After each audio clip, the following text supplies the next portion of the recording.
chapter 18. After these things, he departed from Athens and came to Corinth.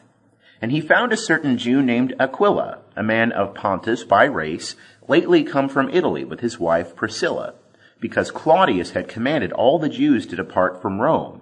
And he came unto them, and because he was of the same trade, he abode with them. And they wrought, for by their trade they were tent makers. And he reasoned in the synagogue every Sabbath, and persuaded Jews and Greeks. But when Silas and Timothy came down from Macedonia, Paul was constrained by the word, testifying to the Jews that Jesus was the Christ.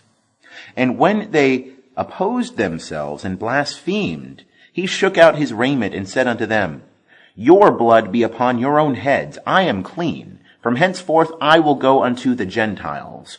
And he departed thence, and went into the house of a certain man named Titus Justus, one that worshipped God, whose house joined hard to the synagogue.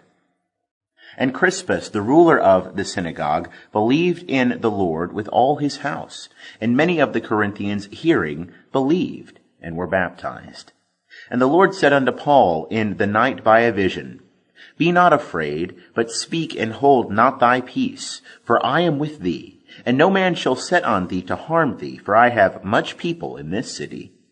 And he dwelt there 1 year and 6 months, teaching the word of God among them. But when Gallio was proconsul of Achaia, the Jews with one accord rose up against Paul, and brought him before the judgment seat, saying, This man persuadeth men to worship God contrary to the law. But when Paul was about to open his mouth, Gallio said unto the Jews, If indeed it were a matter of wrong or of wicked villainy, O ye Jews, reason would that I should bear with you. But if they are questions about words and names and your own law, look to it yourselves. I am not minded to be a judge of these matters. And he drove them from the judgment seat. And they all laid hold of Sosthenes, the ruler of the synagogue, and beat him before the judgment seat.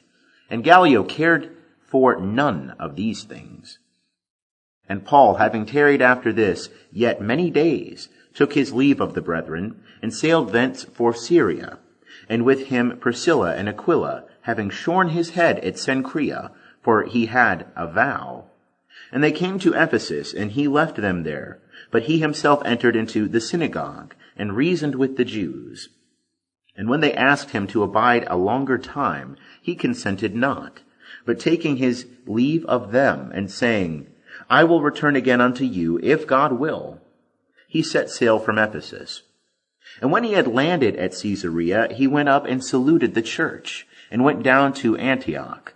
And having spent some time there, he departed and went through the region of Galatia and Phrygia, in order establishing all the disciples.